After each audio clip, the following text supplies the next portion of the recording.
All right, so welcome back to Things I'll Take It From Here, the podcast where we explore stories beyond the screen and beyond the page and just stories that made you feel something. And boy, did this season of Bridgerton, season 4, make me feel something. And today I am talking with Taylor from Sister Assembles, and we're going to just deep dive all of our reactions and do some breakdowns and answer some fun questions about Bridgerton season 4. So Taylor is from Sister Assembled, like I mentioned. If you are a Marvel fan, you love Marvel Theory podcast, check her out. I will make sure to include her information in some of the show notes and then also in some upcoming posts. But Taylor, thank you so much for joining me. I'm so excited to have you here. Yeah, thank you so much for having me. I am so pumped to talk about this season. So fun. And yeah, it's going to be a good one. So with that being said, we're just going to jump right in.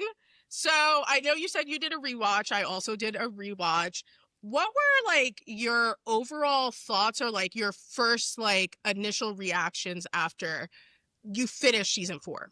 Yeah, I actually really liked it, which was a little bit of a surprise, mostly because this was my least favorite book that I've read so far. So I've read up to Eloise of the books, and this book I struggled with a little bit more than some of the others. So I wasn't maybe looking forward to the season quite as much. I also am still salty about the flip in order from 3 to 4 because I think that just creates a lot of unnecessary issues. But overall, I think watching it, I was really, really enjoying it, and I like the way that they, made the conversion from the book to the actual show. So I'm surprised that you said it's not your favorite book because, but actually that makes sense. It is, kind of the rags to riches Cinderella retelling. And, I can understand maybe some people feel like been there, done that. I think, so I've read all of the books and Okay. I'm actively doing breakdowns for all of the books on my podcast. And I feel like of all the stories, this one was the easiest to kind of read and finish because I think a lot of the other books are a bit more heavy. So I would say like if like for me it was I enjoyed the book. I enjoyed this season because it felt lighter, and I feel like with everything going on in the world, it was like the perfect time to just have something light and fun. And also when I read the book, I needed something light and fun. So because of that, I really love the book. But I will say it's probably like my second or third fave. But for me, I feel like this season they did a really good job. It feels like this season was able to get a lot of people who kind of fell off Bridgerton to come back. Yeah. And I feel like it had the internet like in a chokehold. Like that be my mistress line. Yes. Gag the internet. It did.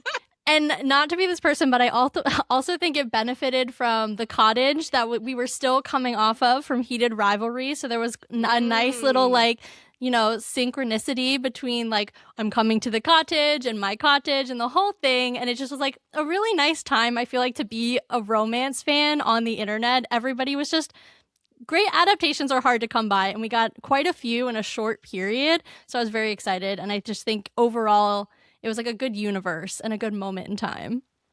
Yes, I agree. I think, like, honestly, the romance girlies, we are being fed. Yes. We are being fed well. I mean, even just coming off, like, the Summer I Turned Pretty last year, I feel like, was that last year? Was that? Yeah. Yes. That was last year. Feels like 6 years ago. I know. I feel like we are being fed well, and the internet has been such a fun place. Yes. I think just, like, engaging with these different fandoms. So now I have to ask you, between part 1 and part 2, which one did you like more? To me, very much part 2. I think there was so much more that happened. I think part 1 is important. Like, it sets everything up. I didn't find it boring, but knowing the book and kind of knowing the story, I was like, everything really fun and movement happens in the second part. So yeah, I was when I finished part 1, I was like, dang, why are they doing these like month in between release things? This is so annoying. And then we got to part 2, and I was like, well, I understand why they made me wait. Like, I was salivating, and it delivered, so that's fine. Yeah, I agree with you. The waiting definitely felt like torture. Yes. especially with how long it takes for these seasons to come out. I don't know if you Yes. heard, but they are actively working to shorten the gap between seasons, and they're doing all of this work behind the scenes. So we could potentially be getting this new season like a year from now. We could be getting I'm an so excited. announcement. We could even be getting an announcement soon for who the next season is about. So super excited about that. Um, I'm gonna be very honest. My reason for if I like part one or part two better is kind of dumb. I'm It excited has to hear what it is. it has nothing to do with the storytelling and 100% to do with Jonathan Bailey. Uh, Um, I mean, no, that's not dumb. That is 100% a valid opinion. He was very listen, much missing in the beginning. I am the biggest Jonathan Bailey stan, like you do not understand. So anything that he is in, I am sat. I am there and I am sat in every single seat.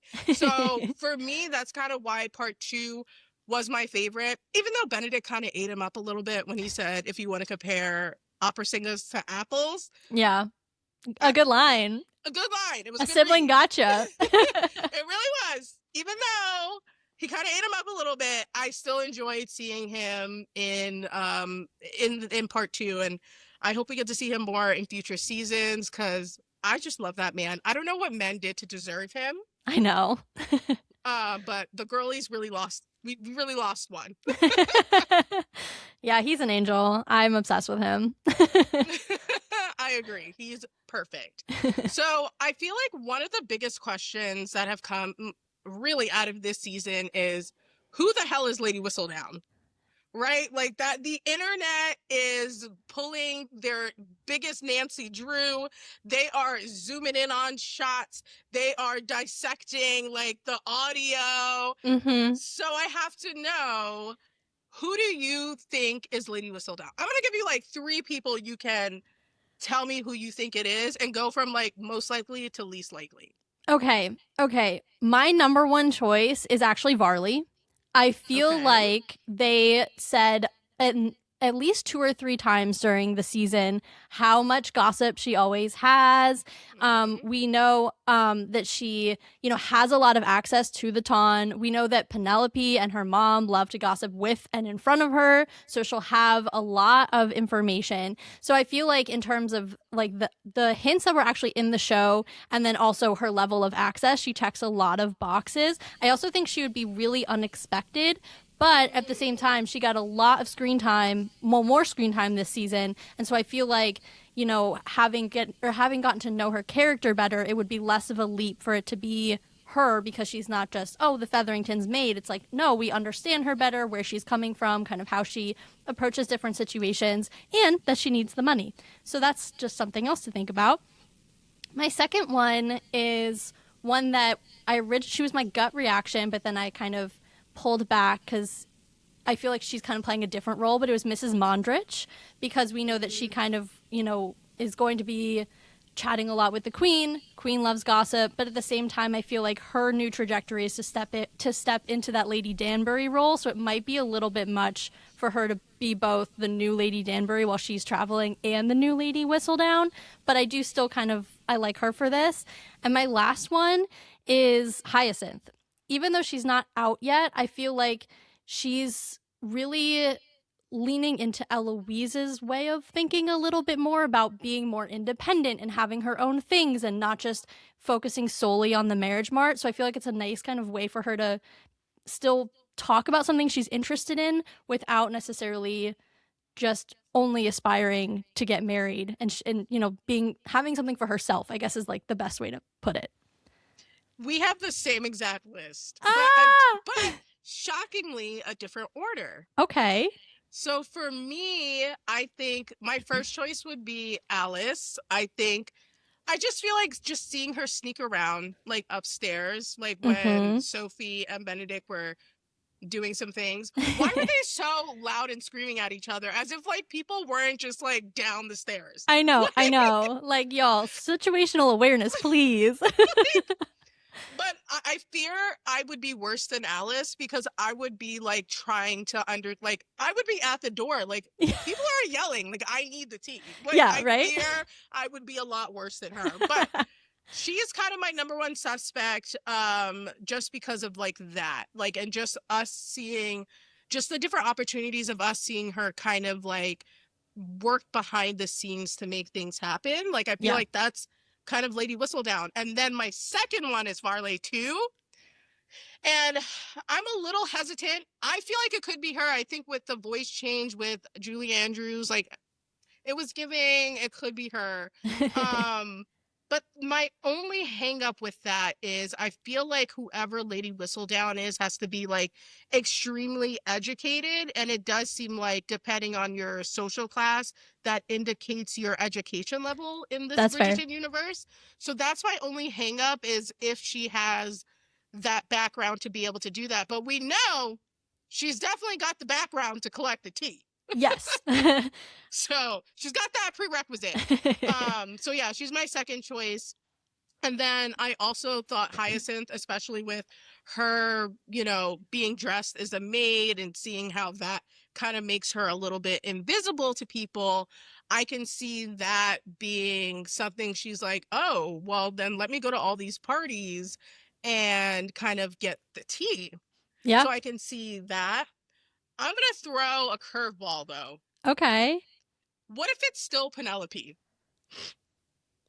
Do you think she'd lie to Colin again? So that was my biggest hang up too. And I feel like, why would they show him telling her, oh, you're like, doing this again? And she's like, but I'm just like, I do kind of like the idea of that. I don't think it's going to be the case, but I do think that's kind of a fun theory to think about. Yeah, like a double bluff.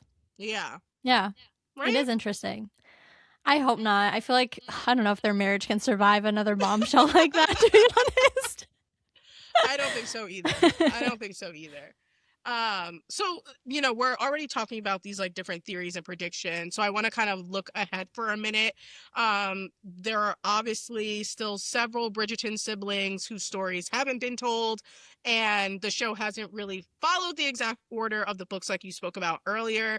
So based on where season 4 left things, what do you think the show might be setting up for season 5 and 6? And I know we already have gotten the showrunner, who spoke about the fact that season 5 and season 6 will be about Eloise and Francesca, though she did not say which order.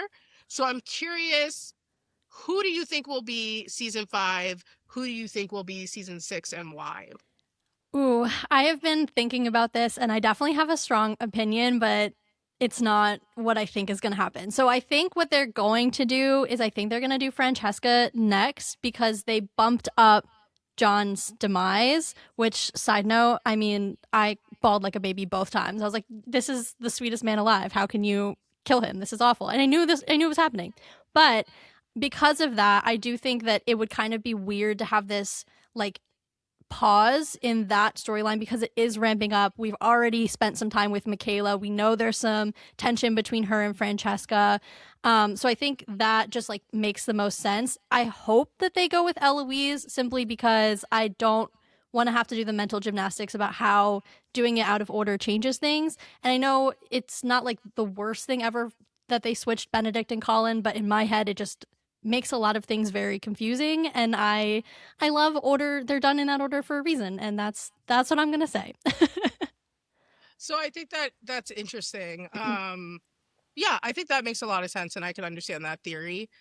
I think for me, I think it's going to be Eloise first, and we might get snippets of Francesca in there. Okay.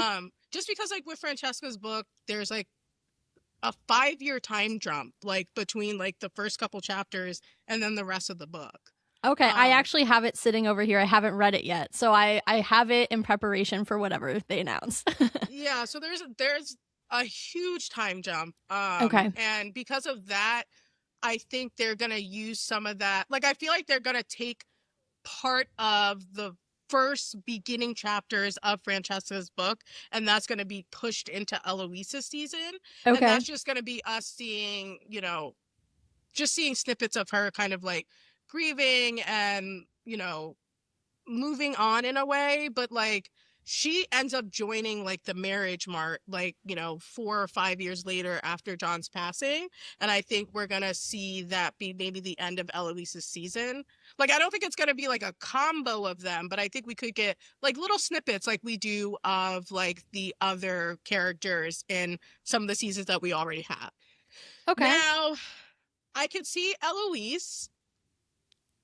My only hang up, I don't know if you're familiar with what happens in her book, and this is going to be a huge spoiler. Yes, I am. Okay.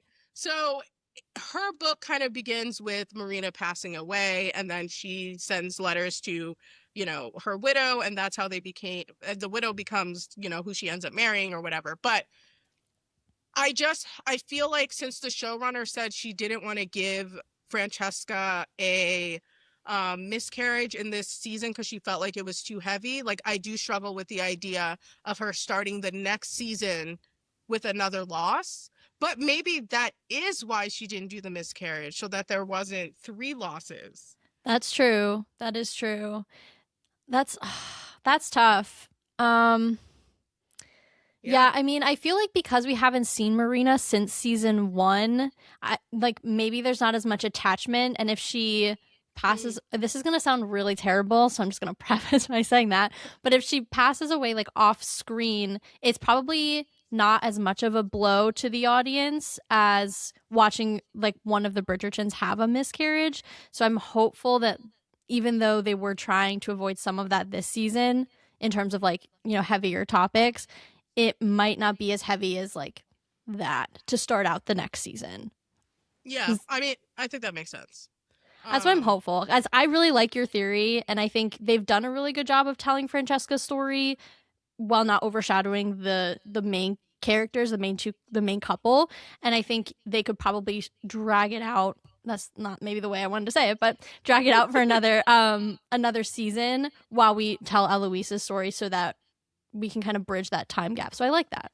Yeah, and I think I also like that you said that it could be something that happens off screen. And to be honest, I think that's the direction they should go in, I just agree. because I mean, I feel like the way Marina passes is it's so sad. Yeah, She as a character really has struggled with a lot of mental health issues, and I know the actress who plays her as well has been very vocal about her own mental health struggles, and I can see that being kind of a murky place to be in when trying to figure out the storytelling that's both respectful for the character but also respectful for the actress as well. totally. So yeah, I regardless, I'm still really excited to see what happens with Eloise next, and I really do hope she is season 5, please. I I'm know. putting it out into the universe. I know. Fingers crossed. Please. I mean, I love, both sisters, but I think because I just read Eloise's book so recently that I'm like, I must see it now.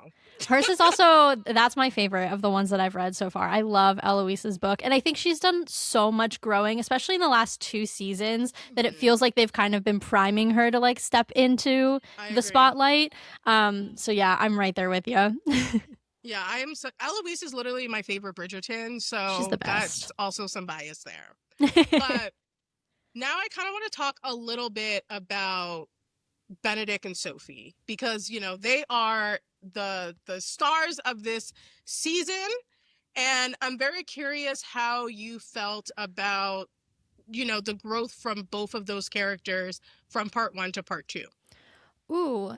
I love this question. I think for Sophie, what I really noticed a lot from her was just being more open to accepting love, whether that comes in like a romantic sense with Benedict, but also even with Posey. Like I think you see her Hmm. recognizing how meaningful that relationship is, building relationships with both Hyacinth and Eloise as well. And I think that ultimately then allows her to accept Benedict's love, and then in part 2 also having that revelation about her father and his will. So I think for her it's like this journey. She's been really self-possessed this whole time, but I think independent to a fault almost, because she's had to be, but understanding that she can be loved, accept that love, and then lean on others, I think was extremely important for her journey.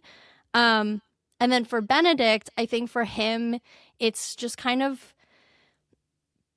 empathy. Like, I think he really needed to be able to like step into her shoes and be able to see something from someone else's perspective, because he's really only ever been surrounded by people who look and have the same bank accounts that he does. And so being exposed to someone who had a very different way of growing up, I think was extremely important for him, and in learning how to empathize with people, and that kind of allows them to like come together in the at the end.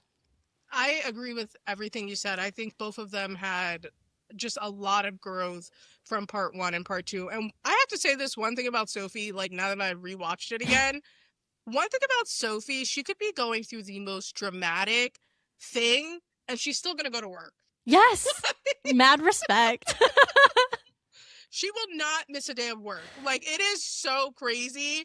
And I was just thinking about that upon rewatching. I'm like, oh my God. Like, Yeah. if I was going through this dramatic situation with the Bridgerton, like, I may have to call out the next day. Right. She's out here like, I think I'm pregnant, but I'm just gonna go and like, do your hair and like cook this thing. And I'm like, dude, I would be on the couch, like not leaving in my sweats. Like, I mean, mad respect, but you have more power than I do. I could not do it. Yeah, it was really beautiful though. I think watching her kind of just, I think I like Benedict, but I think for me, she really stood out to me a lot this season. And watching her go from, being this child who was surrounded by love to then being traumatized and having the rest of her childhood robbed from her, to just being a good employee, to then being a good friend and all of these things. I think it was really beautiful to watch. And I love seeing their wedding. I know a lot of people were a little mad about the end credit scene, which we have to talk about. Yes. We have to talk about the ending of the show. Since, we're both Marvel fans, I know we both noticed that end credit scene. Yes. What did you think about Netflix making the choice to put the wedding after the credits, almost like Marvel does? It honestly, because I'm a Marvel fan, I just assume everybody does it all the time. Like, I sit in movies. My sister and I just went to go see a concert movie for 21 Pilots, and I was like, do we have to stay? I think we should probably stay just in case. And she just looked at me like I was nuts, but I'm like, this is what I've been trained to do for 15 years. So for me, it was just like, oh, I guess I'll just double check because this is what I'm used to. I understand if not everybody, watches Marvel things 7 days a week and just turned it off and then was like, where's the wedding? But I do think it created conversation. And at the end of the day, like, I understand from a marketing perspective why that makes sense. I also think for Benedict and Sophie, like the wedding is the culminating part. For some of the other couples, like Daphne and Simon is a really good example. For them, half their story takes place after the wedding, and it's them learning how to be a married couple and communicate and all those things. Whereas for Benedict and Sophie, it's like, oh, they've reached their happy ending and it's the wedding. So it kind of separates out the ultimate culminating point of the series or the season. Yeah, I definitely agree with that. And I was personally okay with it. I don't feel like their story was robbed by it. For me, it felt like a nice little treat. Yeah. And just on that note about Daphne and Simon's story kind of mostly taking place after they get married, that's what she's trying to do for Eloise. She wants to start the show or Eloise's season with her being married first. Or not being married first, but like that's like the beginning of the story versus the end of the story. Oh. Yeah. Wait, but okay. I not to be that person who's like, that's not how the book is, but like what, like that. Okay. I just have a lot of questions because a lot of their story too is like going from I'm just randomly living here to let's get married and do the whole thing. Yeah, that makes me anxious. It's definitely gonna be very interesting to see how Eloise's story is told. I do think that, they are considering how she is in the show and how, she has kind of become this feminist icon in her own right. And I think they want to, I guess, take that into account. I'm hoping they do. I did worry when I heard about the marriage first, but then when I thought about it with her book, she does kind of have a marriage of convenience in the same way that like Daphne and Simon does, that, That's true. you know, they got married because of a scandal, but I feel like before they got married in the same way they had feelings like Daphne and Simon. So it will be interesting to see how they figure that out on the show. But now, speaking of Daphne and Simon and all of these other couples, I have to ask you, and this is a hard question. Yeah. Can you, I want you to rank your favorite seasons from your favorite to not as much your favorite. I'm not going to say your least, but not as much as your favorite. I can go first Okay. if you want to think about it. Please do, because I'm also curious. Are we including Queen Charlotte? Because that definitely changes things. Ooh, I didn't think about that. Oh my gosh, we have to add Queen Charlotte. Okay. Okay. Okay, that just threw my whole list off. I'm so sorry. Okay, all right. Fresh from the dome. Okay, Queen Charlotte won. Okay, I mean, no notes. We all know why. It is the Mhm. best thing that has come out of Bridgerton. Like, we Correct. can all agree. Yeah. After that, I would probably say the Canthony season, and we all know why. Jonathan Bailey, he's got to get, it's Jonathan Bailey. Like, Yes. he's got my next slot. And then after that, I would say, who would I say? Daphne and Simon, just because, for the simple fact that I appreciate Simon's vindictiveness and that he's just like, I will not produce an heir because he hated his dad so much. Like, I am not someone who holds grudges. I'm not someone who's vindictive, but I love a vindictive character. Stood on business. I love a character that can stand on business. I love a character that's vindictive. Like, imagine hating someone so much that you're like, I refuse to reproduce your genes. Like, that is just absolute cinema. So good. Absolute cinema. So that's why I would give Daphne and Simon season my third slot. That's third, right? Yes. Yeah. After that, I would say, wow, I can't believe this season would be fourth. It feels so much higher than that to me.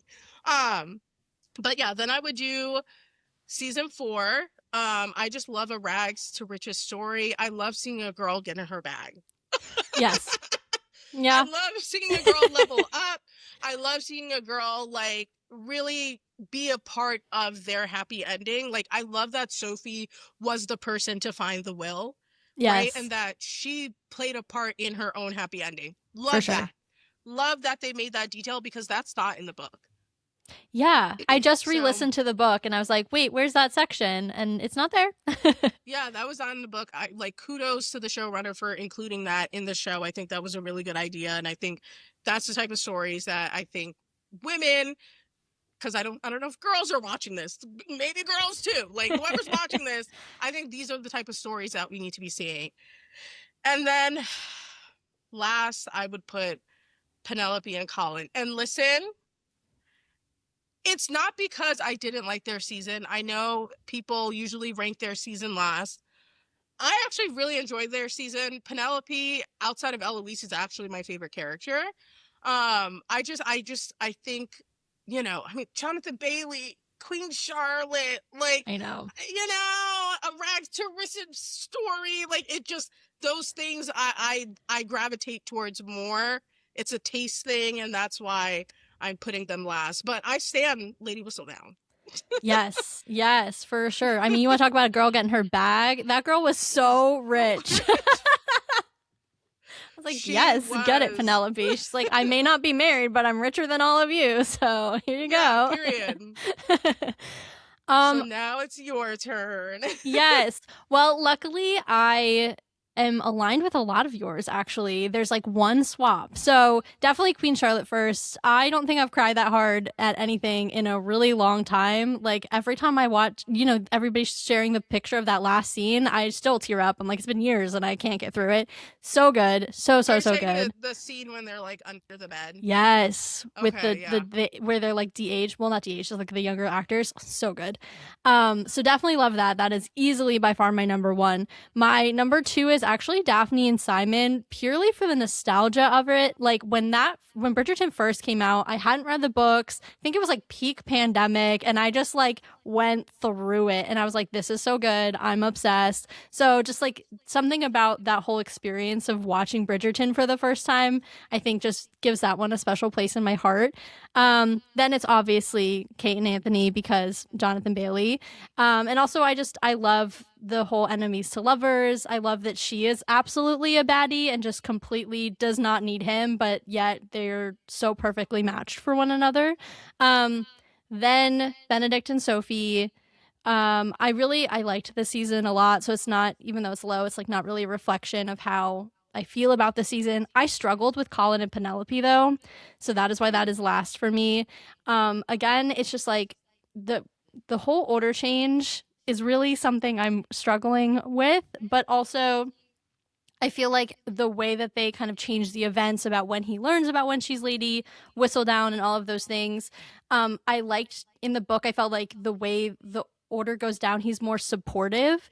And here it becomes this extra bit of tension in their marriage and in their relationship. And I liked more when he was like, oh no, you're my girl. I'm here and I'm gonna, stand 10 toes down for you, versus using it as another device to create conflict. So I struggled with that piece. Yeah, I agree with that. I really want them to spend a little bit of time giving us more Colin in the future seasons, because I think I don't like him as much as I feel like I want to. Right? He's so much Yeah, more. He's so much more in the books. Like you yeah, feel like I feel like his relationships are so much deeper, and you get this understanding of who he is as a brother to a lot of his other siblings. And for some reason, that has just translated really shallowly into the show. Maybe because their season had too many side plots, which didn't help. But there's that yeah. too. I'm glad you brought that up too, because when you think about it, I feel like in the books, just like all of them, I feel like Colin, we get more of his character and his characterization Yeah. in other people's stories now that I Mm-hmm. think about it. So Yeah.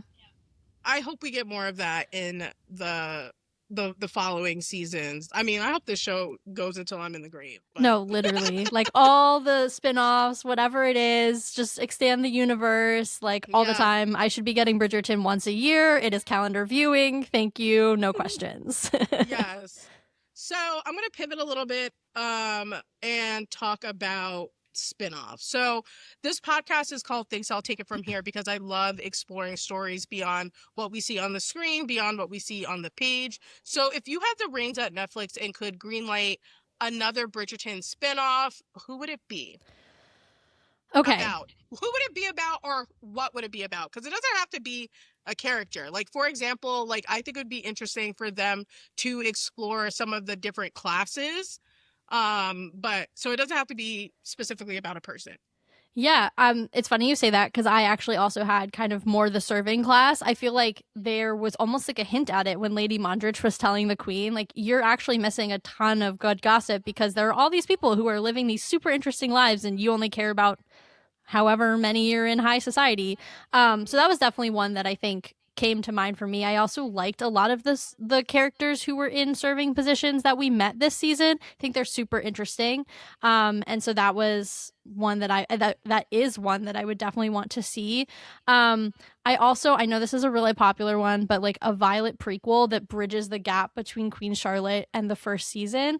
I mean, her storyline, I want to say the last two seasons has been really powerful. I think, I mean, I'm in my 20s, so I can't speak to the perspective of older women, but just like hearing those conversations about what it's like to grow older and, your sense of self as you move into different phases and watching her kind of go through that and explain that and come to terms with who she is, now in her life. I think a prequel would really help us then kind of understand who she was. I forget how she describes herself, the rebellious version of Violet, and then to see her kind of return to that would be like a really nice circular moment. So I would love to see more of Violet. And then my last one is just, where's Edwina? I would love to see what Edwina's up to because Kate's over here being a Viscountess, and that's cool, but like Her sister was like one of the main people for half a season. So where's Edwina? Yeah, Edwina would be cool because I feel like a lot of the audience for Bridgerton kind of see her as a villain and like an entitled kind of brat. So I think it Unfair. would be So unfair. I think it would be interesting to yeah, definitely get more of her story. All right, for me spinoff, yeah, I think Lady Violet makes sense, especially since she already has well, she doesn't have her own book, but she has a brief story that's like follows her throughout a couple years in a novella, and I Oh, think they could definitely develop that. I actually made a post basically explaining what happens in that novella if anyone wants to check it out, but and I will be doing a podcast episode in the future as well about her storyline. But I think for me, if I were doing a spinoff, I would be really interested in seeing that serving class kind of dynamic, getting a look behind the curtain, so to speak. I think it would be interesting. It's essentially a whole nother world that can be explored, that we've only gotten a taste of. And like you said, when Alice kind of said, you're missing all of the good gossip. I mean, I can imagine there's so much tea. Like, people in that class are not having the same like rules that they have to live by, yeah. So I And want they have access to all of the Tawn's secrets too. So it's like not only their lived experience, but then also like what are they just like seeing and hearing on the daily? yes, I know Footman John has seen some things. Oh yeah. Oh yeah. My favorite detail that I just found out. So the actor who plays Footman John is married to the actress who played Tess in Camp Rock. What? Yes. No, I've been down the rabbit hole. He's a music artist. So I've been listening to his Yeah, he's music, but I did not know who his wife was. Okay, mind blown. That's crazy. right? Crazy crossover. Crazy crossover. Like when I I'm heard that shook. detail, I was like, what? Oh But man. now, speaking of crazy crossovers, since you're a Marvel girly, right, and I'm a Marvel girly, we have to talk about what actors we would love to see in the MCU. Yes. Well, I I feel like feel you can guess who I'm gonna say. Okay. yeah, and he also made my list. So Johnny was like immediately yes. But I was thinking too, like, who would I want him to play? It's tough because I feel like a lot of the more popular characters have already been done or cast. There Yeah. is, and not to get too deep into it for everybody here, because you probably didn't come for this, but there's a soft reboot probably happening in the next few years. So he could end up playing, for example, a Captain America after Chris Evans. Not sure they're actually going to do that. Also, Sam's Cap. I digress. I'm so sorry. Anyway, he could play like a Nova, which is a character that we haven't seen so far. I think that could be really interesting. I think he would do a really good job in that role. The other person who I immediately thought of was Phoebe, who obviously plays Daphne. She could play like a Jean Grey, very famously Mhm. red-haired character, and we're heading into the MCU, the Mutant Saga.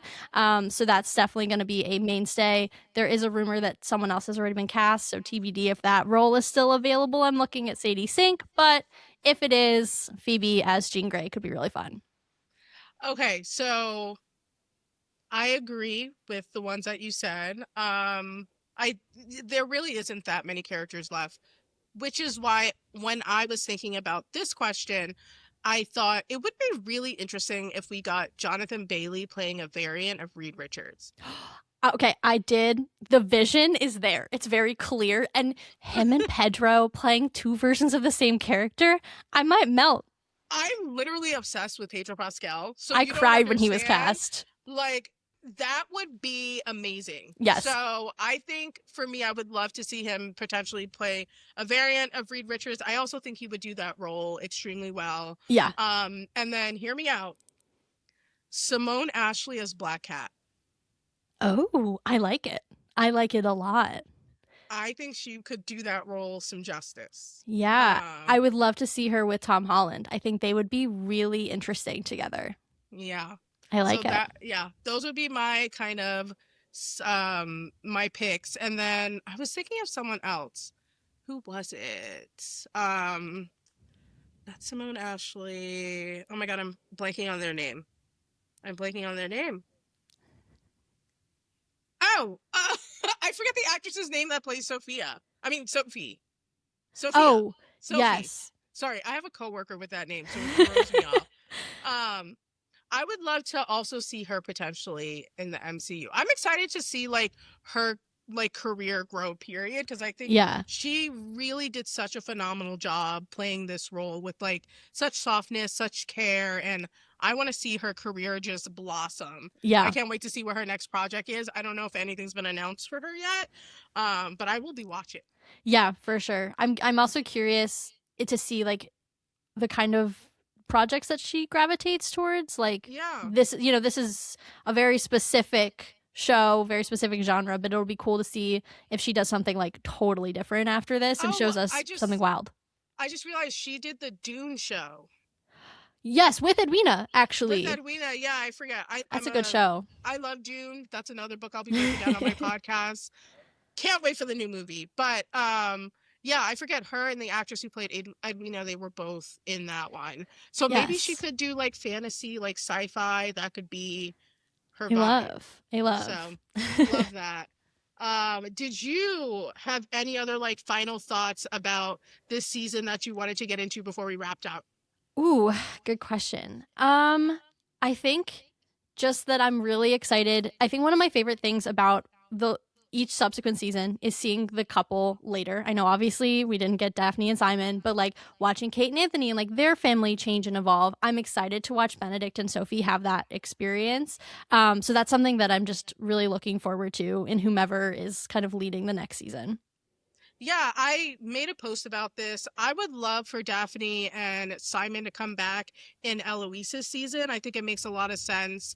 Um, just a little more background. Eloise's future husband is actually a boxer in the book, and I think it would be interesting for maybe him and Simon to have been in the same circles and to vaguely have known each other and like bring him back into the fold there. Also, all of the brothers roll up on Yes. Eloise's future man Mm-hmm. when she was sneaking around with him and they were ready to beat him up.